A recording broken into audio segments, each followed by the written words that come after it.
하나님의 말씀이 우리 안에서 영적 투쟁을 하게 하지 않으면 하나님의 말씀이라고 할 수가 있을까? 과연? 물론 그렇지 않은 부분도 있지만 우리가 하나님의 말씀이라고 할 때는 모세오경이에요.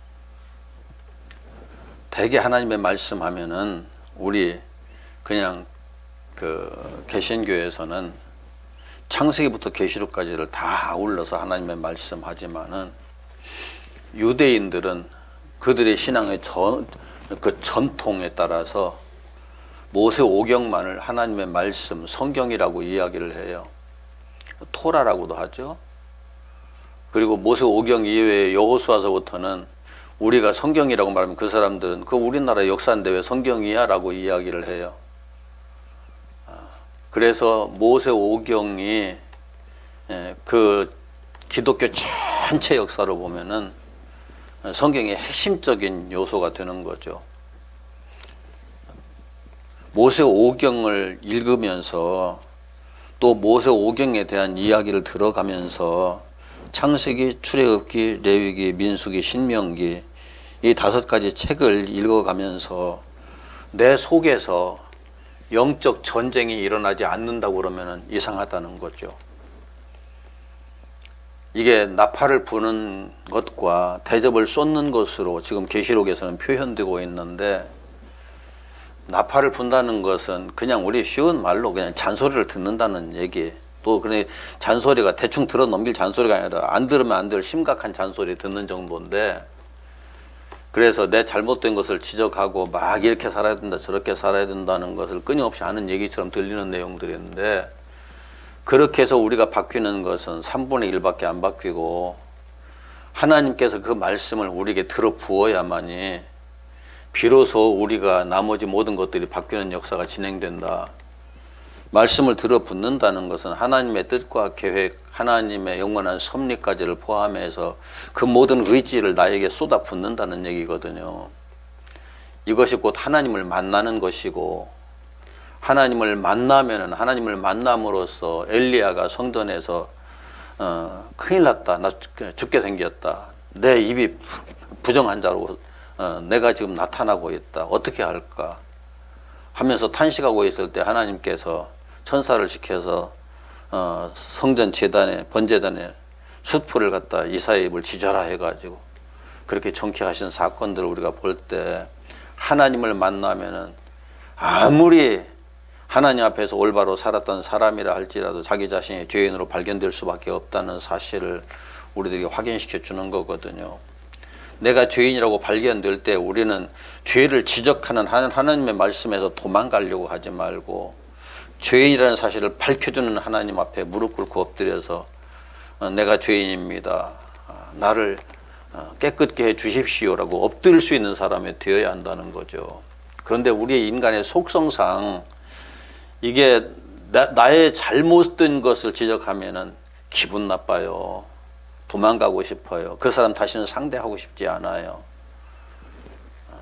그러다 보니까 예수를 믿는 것조차도, 강단에서 전하는 설교의 말씀조차도 기분 나쁜 얘기를 성도들이 하기가 굉장히 어려워지는 거예요. 인간의 본질을 얘기하기가 참 어려워지는 거예요. 그러면 거기에 하나님의 말씀이 살아있는 말씀이라고 할 수가 없죠.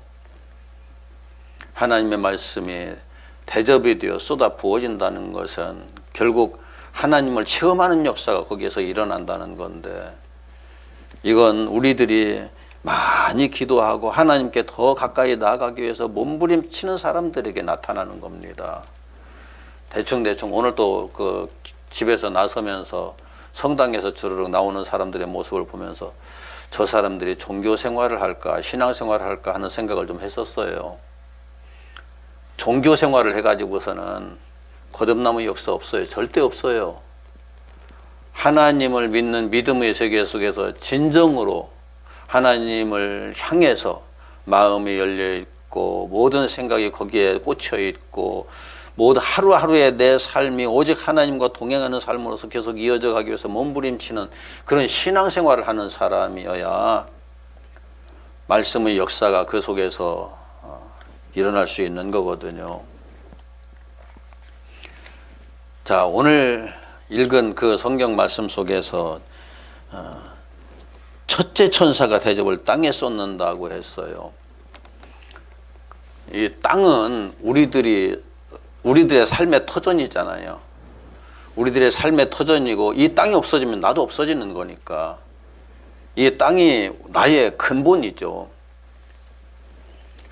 우리 생활의 그 바탕으로 삼는 곳인데, 그런데 우리를 그 땅에서 취한 흙으로 지으셨다고요. 그럼 나도 땅이잖아요. 나도 이 땅이에요. 나도 땅이고 결국은 죽으면 또 땅으로 돌아가요. 너는 흙이니 흙으로 돌아갈지어다라고 하나님께서 말씀하셨는데, 육신의 생기가 닿으면 흙으로 돌아가게 돼 있어요. 그러니까 땅에 쏟는다는 것은 결국은 내 육신에 쏟는다는 얘기거든요. 하나님의 말씀을 내 육신에 쏟는다는 것은 결국은 나의 육신을 하나님의 말씀으로 통해서 이게 어떤 존재인가를 확인시켜 주는 건데, 하나님의 말씀을 오랫동안 듣고 또 들었어도 나의 존재의 본질이라고 믿고 있었던 이 육신에 대해서 내가 도대체 이 육신이 뭐고 나는 도대체 뭘까 하는 생각을 깊이 해보지 못한 사람들은, 그렇게 헤아려 보지 않은 사람들은 하나님의 말씀을 제대로 듣고 있는 게 아니에요. 아니면 그런 말씀을 들어본 적이 없다고 그러면 하나님의 말씀을 전하는 사람들이 책임이 크죠. 하나님의 말씀은 우리에게 너 자신이 누구인가를 분명히 알라고 말씀하시거든요. 이건 소크라테스가 한 말 이전에 하나님께서 아담에게 아담아 너는 무엇으로 있느냐 이렇게 질문하셨거든요. 이건 끊임없이 지금 우리들에게도 우리 스스로 질문해야 할 내용이에요. 너는 무엇으로 있느냐? 너 육신의 존재로 있느냐? 영적인 존재로 있느냐? 우리가 하나님의 형상, 영적인 존재로 있다고 착각하는 때가 많은데 아니에요. 지금 우리는 영적인 존재로서 세상을 살아가는 것이 아니라 육신의 존재로서 이 땅에서 살고 있어요. 그런데 육신을 가지고 내 안에 성령께서 역사하시면서 하나님의 형상이 세워지는 것, 이게 완벽하게 이루어질 수 있을까? 내가 육신의 존재로 묶여있는 동안은 완벽하게 이루어지질 않아요. 그래서 이걸 부인하라고 하시는 거예요. 주님이 아무든지 나를 따라오려거든 자기를 부인하고 자기 십자가를 지고 나를 쫓아오라고 말씀하신 건 결국 자기 부인이 전제잖아요. 육신으로서의 내가 아니다. 이건 그냥 육체일 뿐이다. 그래서 바울은 이것을 사망의 몸이라고 표현을 해요. 사망의 몸. 나를 사망으로 이끌고 가는 이 하나님의 형상이 죽어버린 흘덩이에 지나지 않는 이 육신. 그러니까 이 육신을 가만히 보니까 이 육신이 자꾸 나를 죄로 끌고 가는 이상한 역할을 하거든요. 그러니까 오호라 나는 곤고한 사람이로다. 이 사망의 몸에서 누가 나를 건져내랴 하고 탄식을 하는 거죠. 그래서 육신과 영은 내 안에서 충돌할 수밖에 없어요. 하나님의 말씀은 영이잖아요. 충돌이 일어나는 건 당연하죠. 그런데 이 육신이 태어날 때 우리가 이 땅의 어머니에게서 응애 하고 태어나는 순간에 어머니로부터 가장 기본적인 정보를 받아가지고 태어나요. 그걸 DNA라고 그러는데 그 정보를 받아가지고 태어나는데 그 정보가 뭐냐면은 우리의 이 가장 기본적인 생명을 유지하기 위한 욕구예요. 식욕으로부터 시작해서 성욕, 기타 등등. 이것이 없으면은 인류가 이 땅에서 보존이 안 되니까 하나님께서 그것을 모든 생명에 기본적으로 집어넣어 주신 거고, 나머지는 우리가 이 땅에 육신으로 살면서 내가 배우고 익히고 터득한 것들 통해서 나라는 게 형성이 되잖아요. 인간을 형성하는 그 우리 인간, 우리 이제 기독교에서 말하는 거 말고 그 일반 그 인문학에서 말하는 인간을 형성하는 요소가 이 육신하고 우리 안에 들어오는 정보가 있어요. 이 정보를 통해서 지정의가 우리 안에 형성이 된다고요. 지금 이 땅과 바다는 바로 그걸 의미하는 거예요. 바다는 좀 뒤에 얘기하고. 이 우리 안에 영이 살아있다고 생각하는 것은 창세기를 잘못 읽은 거예요. 하나님의 형상이 창세기에서 죽었다고 그랬잖아요. 아담이 죽었다고 그랬잖아요. 아담이 죽은 건 육체가 죽은 것은 육체는 아담 안 죽었어요. 바로.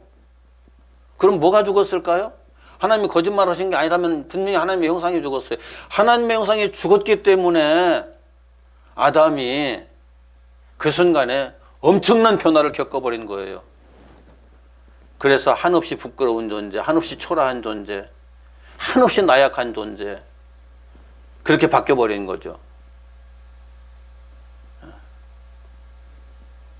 이렇게 바뀌었기 때문에 아담이 두려움에 떨 수밖에 없었고, 두려워서 하나님 앞에서 숨을 수밖에 없었고, 하나님을 만나는 그 자리에서 바로 자기 자신마저 소멸될 것 같아가지고, 아니 하나님을 만나면 바로 심판이 집행되니까 하나님을 피할 수밖에 없었죠. 그 뒤로 아담은 하나님을 뵌 적이 없어요. 직접 눈으로 뵌 적이 없어요. 그런 육신은 죽으면 흙으로 돌아가는데 하나님의 형상인 영은 흙으로 돌아가지 않죠. 절대 아니죠. 이건 영은 육신처럼 소멸되는 게 아니니까. 그래서 그 영이 지옥에 간다는 거예요. 육신이 지옥에 간다는 게 아니고.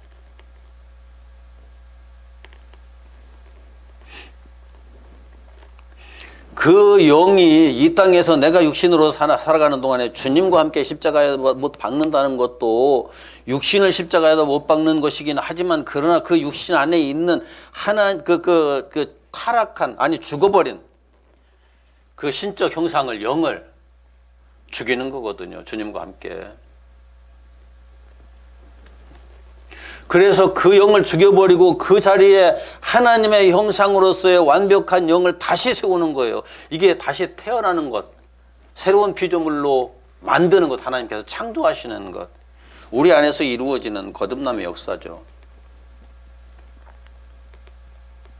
이걸 위해서 육신으로서의 너 자신을 부정하라, 부인하라. 그거 너 아니다. 죽으면 그저 흙에 묻혀서 사라져버릴 것에 지나지 않는 거다. 왜 거기에 그렇게 얽매여 있느냐? 한번 생각해 보세요. 오늘도 주일이기 때문에 교회마다 사람이, 어떤 교회는 뭐 수만 명, 또 수천 명, 수백 명, 수십 명씩 모여서 예배를 드릴 텐데, 그들이 과연 영으로 예배하는 사람이 될까요? 육으로 예배하는 사람으로 머물러 있는 사람들일까요? 하나님은 영으로 예배하는 사람들을 찾으신다고 말씀하시죠. 흔하면 찾으시겠어요? 우리들이 뭘 찾을 때 눈앞에 보이면 찾아요? 눈앞에 안 보이기 때문에 찾는 거고, 흔치 않기 때문에 찾는 거예요. 주의 이름을 부르는 사람은 많지만은 영과 진리로 예배하는 자들은 매우 적어요.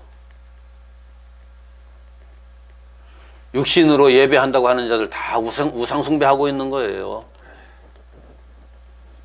신앙생활을 하고 있는 게 아니에요. 이거를 이해를 해야죠. 이 땅에 있는 것에 꽂혀가지고 이 땅이 어떻게 해야 된다, 이렇게 해야 된다, 저렇게 해야 된다. 우리들도 신앙생활을 하면서 어떤 신앙의 원리를 따라서 저건 저래야 되는데 이건 이래야 되는데 말을 하지만은 그것에 목숨 걸지는 않아요. 그건 영적인 자세가 아니니까, 신앙인의 자세가 아니니까. 그런데 그런 것들에, 이 땅의 가치관에 목숨을 거는 사람들은 이 땅에 속한 사람이에요. 육신에 속한 사람이에요. 아무리 그 사람이 영적인 말들을 막 해가면서 성경 구절들을 막 들어서 얘기를 해가면서 말을 한다 할지라도 그 가치관이 땅에 꽂혀 있으면은 그 사람은 땅의 사람이에요. 육신의 사람이에요. 여러분들의 관심은 어디에 있나요? 땅에 있나요? 하나님 나라에 있나요? 내 주된 관심이 땅을 내가 전혀 무시하고 살라는 말은 아니에요. 다 잊어버리고 살라는 말은 아니에요. 그렇게 되면 땅에서 살지를 못해요. 그러나 그것이 나를 사로잡아서 주인 행세를 해서는 안 된다는 거죠.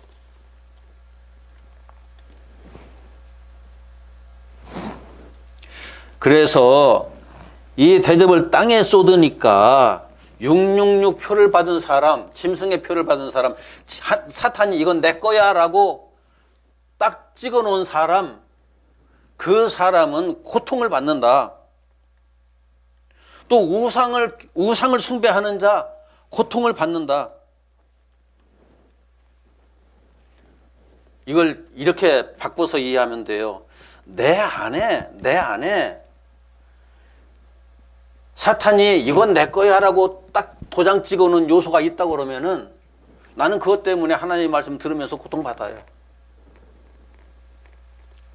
내 안에 우상을 숭배하는 어떤 마음이 조금이라도 있다고 그러면은 그 요소가 하나님의 말씀을 들어가면서 마음이 아프고 고통을 받아요.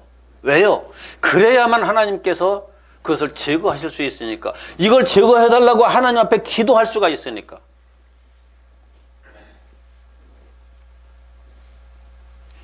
하나님 앞에 기도하며 맡기는 사람을 하나님께서 그것을 해결해 주시지, 하나님께 기도하지도 않고 애통해하지도 않고 맡겨드리지도 않고 그냥 어영부영 해가면서 대충대충 해가면서 사는 사람 하나님께서 나의 모든 문제를 해결해 주시리라? 절대 없어요. 그런 것.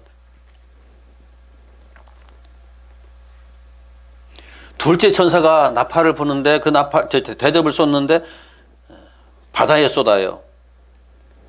그 바다가 죽은 자의 피같이 되었다. 바다 가운데 모든 생물이 죽었다. 자, 바다는 땅에 물을 공급하는 원천이에요. 원천이라는 말이 샘이란 말인데 샘천자를 굳구태여 거기다 들이댈 필요는 없고, 바다에서 수증기가 올라오지 않으면 땅에 비가 안 내려요. 기압차로 기온차로 바다에서 수증기가 많이 올라오면 땅에 비가 많이 내리고, 기압차 기온차가 발생하지 않아서 바다에서 수증기가 적게 올라오면은 이 땅은 가물어서 생명체가 살 수 없게 돼요. 그래서 바다와 땅은 항상 같이 공존하지만 서로 큰 영향을 주고받고 하는 거죠.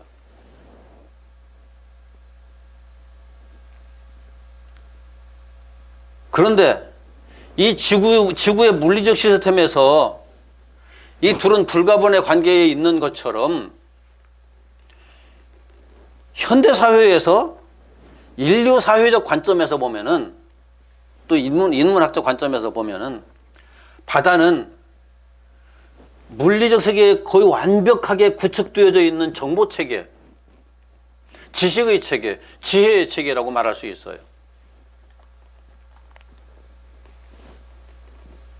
그것이 인류의 문화와 문명이라고 이제 표현이 되어서, 아니 현상 속에 나타나죠.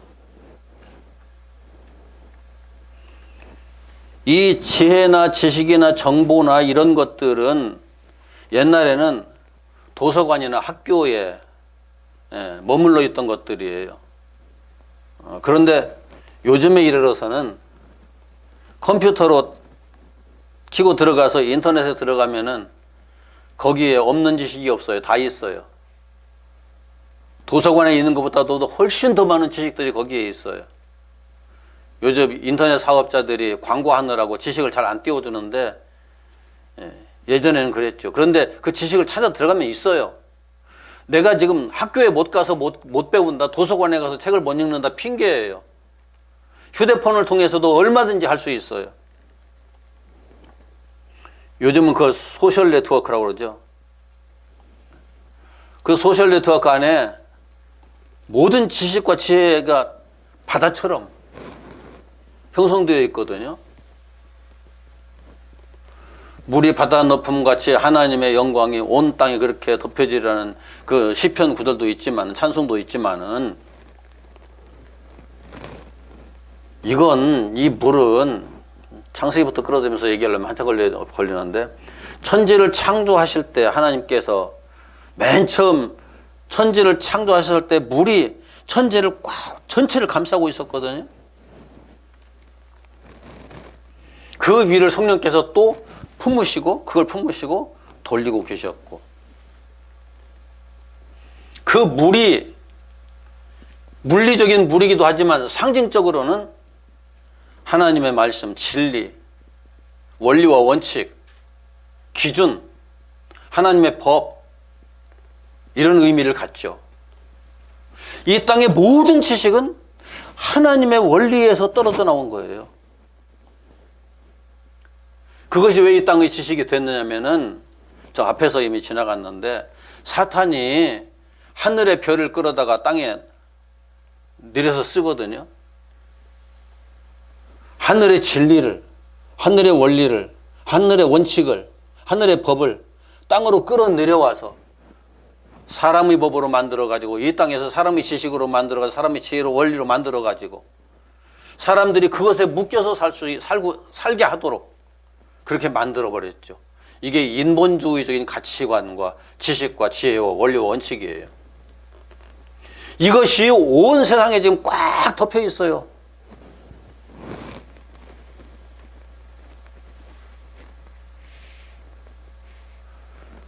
그런데 그 모든 것들이 내가 살아온 역사를 통해서 내 안에 들어오거든요. 내가 살아온 역사를 통해서 내 안에 들어와요.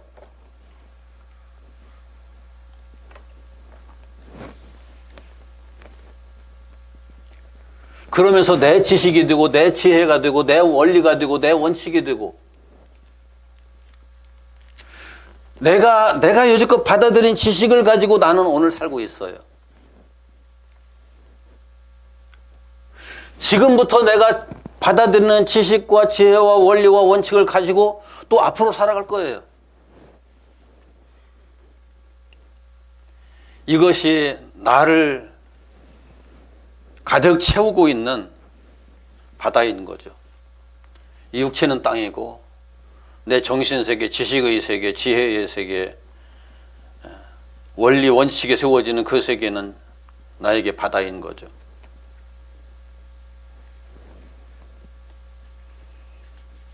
그런데 우리는 많이 배웠다면 많이 배운 사람일수록 머릿속에 든 것이 많은 사람일수록 경험이 많은 사람일수록 이상하게 자꾸 교만해져요. 땅도 몸도 건강한 사람일수록 교만해요. 묘하게 그래요. 모든 면에서 다른 사람보다 무언가 낫다고 생각하면은 그것이 곧 우상화의 과정으로 진행이 되죠. 그런데 세상 지식뿐만이 아니고 우리가 특히 목사님들 참 그런데 목사님들이 다른 사람 얘기를 들으려고를 잘 안 해요. 다른 목사의 얘기도 잘 들으려고를 안 해요. 나보다 탁월하게 깨달은 사람의 얘기를 들어도 조금만 들으려고 그래요. 전적으로 들으려고를 안 해요. 이게 엄청난 교만이거든요, 또.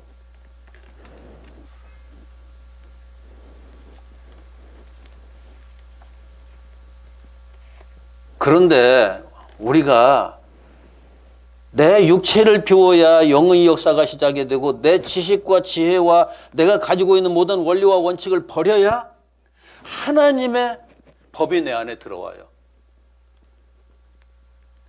그냥 가득 찬 그릇에 다른 걸 담을 수 없듯이 다른 것으로 채워져 있는 내 속에 하나님의 진리가 들어올 수 없는 거죠.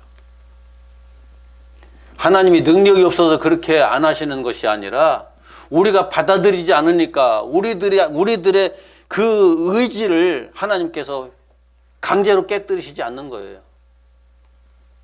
경우에 따라 특별한 경우에는 그렇게 하시지만 아브라함에게 엄청난 은혜, 그 은사에 씨를 주셨어요. 이삭을 주셨는데 이삭이 태어났으므로 하나님께서 이제 됐다라고 말씀하시지 않았어요. 이삭은 아브라함에게 또다시 우상이 돼요. 그러니까 그 이삭을 성인이 되기 직전에 번제단에다 올려라 라고 말씀하시죠. 죽이라는 거예요. 없애라는 거예요. 이삭을 아브라함이 번제단에다 올리죠. 하나님의 최대의 은사예요. 최고의 은사예요. 아브라함에게 있어서 이삭은 예수거든요. 예수를 번제단에 올려라. 이게 맞아요. 이스라엘 백성들에게 그 6월절 어린 양 구워서 뜯어 먹으라고 하셨고, 죄 있는 사람은 언제든지 제물을 마련해 가지고 번제단에 와서 제사를 드리라고 했잖아요. 모두가 예수의 표상이거든요.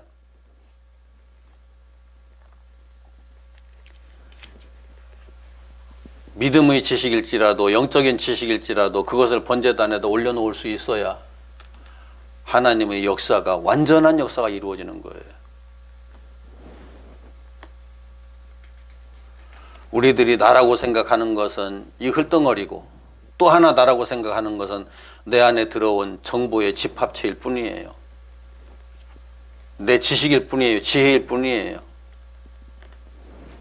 내가 육체로 살아오면서 이 육체 역사 속에 새겨진 역사의 흔적, 그것을 가지고 나라고 우리들은 말하고 있죠. 그런데 이게 그냥 내가 생각할 때는 내가 바다를 가지고 있지만 온 세상의 모든 정보를 생각해 보세요. 나라는 바다가 이 온 땅에 가득 찬 정보에 그 세계가 견주어 보면은 얼만큼이나 될까요?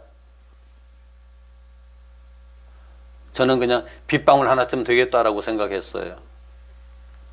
빗방울 하나가 연못에 퐁당 떨어지면은 그 연못에 이렇게 그 물 파장을 일으키면서 동심원을 만들겠죠. 쫙. 그런데 그것이 오래 가나요? 출렁출렁 하다가 끝나죠.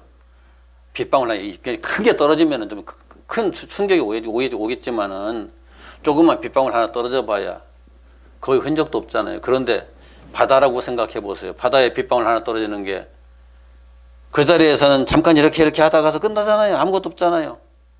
오히려 다른 파도에 다 삼켜버리고 말죠. 우리 인간이 왔다 가는 흔적이 그 정도예요. 대단한 거 아니에요. 나라고 하는 존재가 대단한 것 같지만 아니에요. 하늘에서 빗방울 하나 떨어져가지고 쭉 내려오다가서 바다에 퐁당 떨어지면 끝나는, 그 이상은 없어요. 그게 진리라면은 그렇게 되지 않죠. 하나님의 세계 속에서 하나님과 영원하게 되니까. 그래서 그걸 부인하라는 거예요. 너 자신을 부인하라. 내 지식을 부인하고 내 지혜를 부인하고 내가 가지고 있는 모든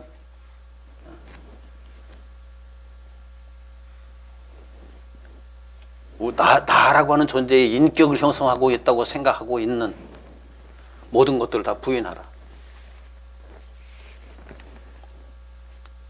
이것이 오늘 본문 말씀에 보면은 사망의 피, 내가 만들어 놓은 내 안에, 내가 만들지는 않죠. 이건 받아들인 거니까. 다른 사람들로부터 받아들인, 유치원 때부터 부지런히 내 안에 받아들인 이 물리적 세계의 모든 지식은 사망의 피, 나를 죽게 하는 독에 지나지 않는다. 우리가 이런 것들에 너무 매이지 말아요. 세상에 누가 옆에서 속삭하면서 이게 좋다 저게 좋다 이래야 된다 저래야 된다, 다 하나님의 말씀을 보세요. 하나님의 말씀을 보면은 내가 받아들여야 할 것이 무엇이고 지켜야 할 것이 무엇인지 선명하게 그 안에 다 있어요. 그런데 우리는 하나님의 말씀을 온데가 되었고 사람들이 옆에서 속삭이는 말들만 내 귀에서 나를 뱅뱅뱅 돌면서 내 마음을 다 사로잡죠.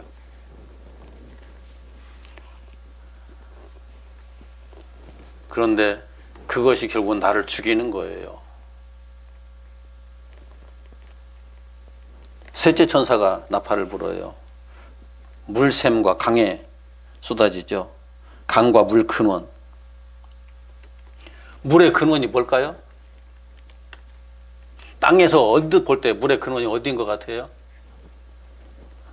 하늘에서 비가 쏟아지면 그 비가 흘러서 가지만, 그러나 비가 안 올 때는 샘에서 물이 솟아나오죠. 여기에서 말하는 물 근원이라는 것은 솟아나는 샘이에요. 용천수. 가물을 때도 계속 솟아나고 비가 올 때도 솟아나고 상관없이 계속 땅속에서 솟아나는 그런 샘이에요. 물의 근원. 강. 그 물에서 흘러나는 물은, 그 샘에서 솟아나온 물은 시내를 거쳐서 강을 통해서 바다로 흘러가죠. 이게 뭐냐면은, 나라는 인간이 이 땅을 살아오면서 배운 지식을 가지고 터득한 지식, 깨달은 것들을 가지고 내가 또 새로운 지식을 생산해내는 거예요. 그래서 여러분들이 자녀들에게 가르칠 때는 여러분들이 삶을 살아오면서 경험한 것, 배운 것들을 가지고 너는 이렇게 살아라, 이렇게 살아라, 이렇게 해야 된다, 저렇게 해야 된다. 맨 먼저 가르치는 게 그런 거잖아요. 교수가 돼가지고 교수가 강단에서 가르치는 것은 다른 거겠어요? 그 사람도 다 다른 데서 주워 들은 것, 그것을 토대로 해서 깨달은 것, 그것 가지고 학생들에게 가르치죠. 이게 다 셈인 거예요. 사람마다. 이 땅의 모든 사람들은 그런 면에서 셈이에요. 그런데 그 셈으로부터 물이 흘러내려가죠. 그래서 저 같은 사람은 흘려내려보낸 것이 좀 몇 군데가 되잖아요. 여기 가서 흘려보내고 저기서 가서 흘려보내고 우리 교회에서도 흘려보내고. 이 지식이 하나님의 말씀이면은 생명의 물이 흘러가는 건데, 이게 세상으로부터 나온 것이고 내 육체로부터 나온 것이라면은 이 물이 쑥물이에요. 또 사망의 물이에요. 죽이는 물이에요. 세상 사람들이 내 귀에 속삭여 주는 것, 생명의 물이 많나요? 아니면 사망의 물이 많을까요? 세상 물리적인 지식은 다 사망의 물이에요. 생명의 물이 아니에요. 하늘에서 내려오는 그 물만이 생명의 물이에요. 이 성경에서 말씀하시고자 하는 그 말씀의 본질, 그것만이 생명의 물이에요. 예수님이 당신을 영원히 목마르지 않는 물이라고 말씀하시잖아요. 내가 주는 물은 너희 뱃속에서 영원히 솟아나는 그 샘물이 되리라고 말씀하셨거든요. 예수님의 말씀이 육신이 되어 오신 분이고, 이건 하나님의 말씀 얘기잖아요. 하나님의 말씀만이 우리들을 영원한 생명의 존재로서 살아가게 하는 그 물이 되는 것이고, 이 땅에서 사람들을 통해서 얻어들은 지식, 지혜, 어떤 원리와 원칙, 이건 이렇게 하고 저건 저렇게 하는 거다, 이건 이렇게 되는 거야, 이건 우리의 영을 살게 하는 게 아니에요. 육을 살게 하는 것으로 멈추는 거고, 때에 따라서는 그것이 우리의 영을 영원히 망치는 지혜와 지식으로 작용을 하는 거죠. 그래서 우리들은 내 안에서 생산되는 것마저도 굉장히 조심해야 돼요. 내가 하는 말이 다른 사람들에게 어떤 영향을 줄까? 내가 하는 말이 저 사람에게 영을 살리는 영향을 줄 것인가? 내가 하는 말이 저 사람의 영을 죽이는 영향을 줄 것인가? 이거 깊이 헤아려야 돼요. 특히 목회자들은 더욱 더. 목사들이 강단에서 하는 말은 듣는 사람들이 다 하나님 말씀으로 듣거든요. 그런데 듣다 보면은 진리는 온데간데 없고 땅의 얘기가 대부분인 경우가 참 많아요. 정치 얘기, 경제 얘기. 그게 무슨 가치가 있다고요? 쑥물이라니까요.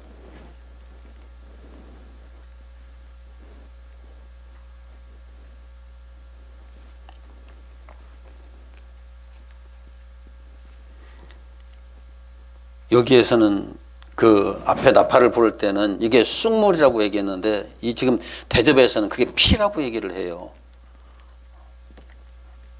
사망의 피. 독을 먹으면 피.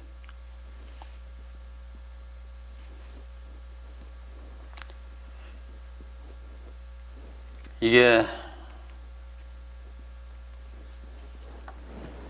우리 안에서 내가 하는 말들이 인본주의적인 가치관, 참 진짜 답답한 게 신앙생활을 몇십 년을 했어도 인본주의가 뭔지 신본주의가 뭔지 모르는 성도들도 수두룩하고, 공부를 목사님들과 같이 공부를 하다 보면 목사님들조차도 그게 무슨 말인데요 하면서 다시 묻는 사람들이 수두룩해요. 인본주의라는 것은 인간을 중심으로 한 사상이에요. 나를 중심으로 한 사상. 그리고 인본주의는 다른 말로 바꾸면 세속주의죠. 이 땅의 가치관의 중심, 모든 핵심적인 가치관을 맞춘 그런 사상. 하나님 신본주의는 하나님께 중심을 맞춘 사상. 하나님의 말씀에 모든 핵심을 맞춘 사상. 하나님의 말씀하면 성경 펴놓고 이렇게 펴놓고 무조건 읽으면 다 하나님 말씀이다. 사탄도 하나님의 말씀 가지고 예수님을 유혹했거든요. 하나님의 말씀의 전체적인 맥락에서 봐야 되지, 구절구절 따가지고 보는 건 이단자들 다 그렇게 하잖아요. 성경 펴놓고 다 하나님의 말씀이라고. 그 망할 지식이에요.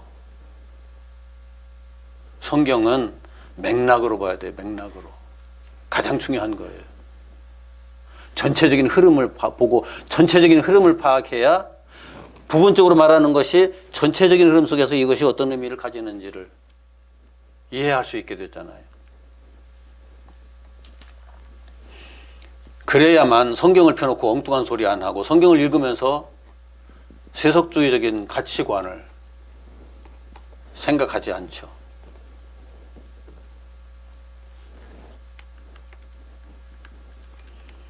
하나님의 백성들은 세상에서 배운 지식과 세상의 경험을 가지고 세상 이야기를 하는 것들에서 이제는 벗어나야 돼요.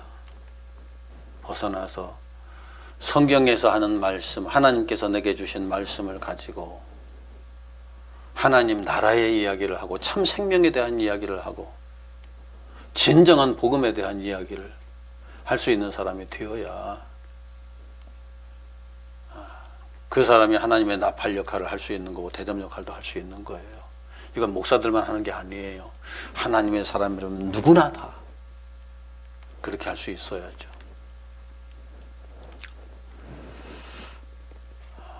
첫째 대접부터 셋째 대접까지의 내용을 통해서 하나님의 말씀이 이 육신을 근본으로 해가지고 인간의 가치관을 세우고 지식을 세우고 지혜를 세우고 어떤 존재를 세우고 이런 것들이 다 잘못됐다. 거기에서 벗어나야 된다. 그것은 말씀이 완성되는 순간에 다 사라질 것에 지나지 않는다. 하나님의 말씀이 완성되는 그 순간에 내 안에 진정한 하나님의 형상이 확립되면 그건 아무런 의미가 없는 거다. 가치가 없는 거다.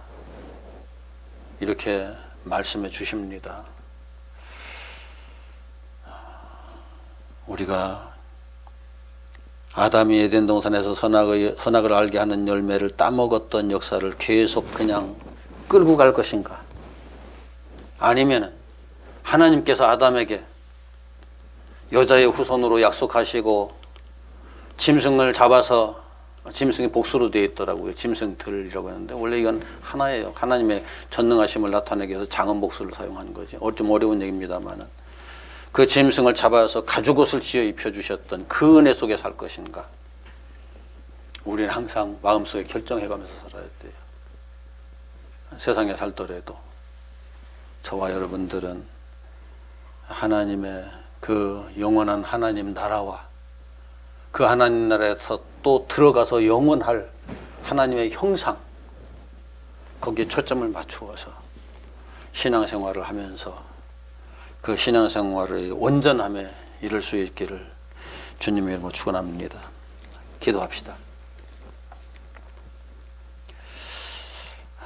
하나님은 우리들에게 지금도 진리를 따라서 살라고, 말씀을 따라 살라고, 영원한 하나님 나라에 초점을 맞추고 살라고, 하나님의 형상을 회복하는 것이 우리의 삶의 본질이라고 끊임없이 말씀하고 계십니다. 그러나 인간은 육신에 얽매여서 육신으로도 행복하게 살아야 된다고, 육신으로도 멋있게 살아야 된다고, 육신으로도 자랑스럽게 살아야 된다고 열심히 자기 자신을 설득하고 주변 사람들을 설득합니다. 이 모든 게 사탄의 기략이라는 것을 알지 못합니다. 주님께서 이 땅에 오신 목적이 무엇인가를 바로 깨닫고 그 목적에 내 삶을 맞추어 살아갈 수 있는 믿음의 사람들이 되게 하옵소서. 나의 목적에 주님을 끌어들여서 주님을 욕되게 하는 일이 없도록 도와주옵소서. 오늘도 말씀을 들었습니다. 들은 말씀이 내 안에서 생명으로 역사하고 내 안에서 하나님의 형상을 견고히 세우는 놀라운 은혜가 일어날 수 있도록, 은혜의 역사가 일어날 수 있도록 우리 하나님 도우시고 함께 하옵소서. 감사 영광 주님께 돌리옵고 우리 주 예수님의 이름으로 기도드립니다. 아멘.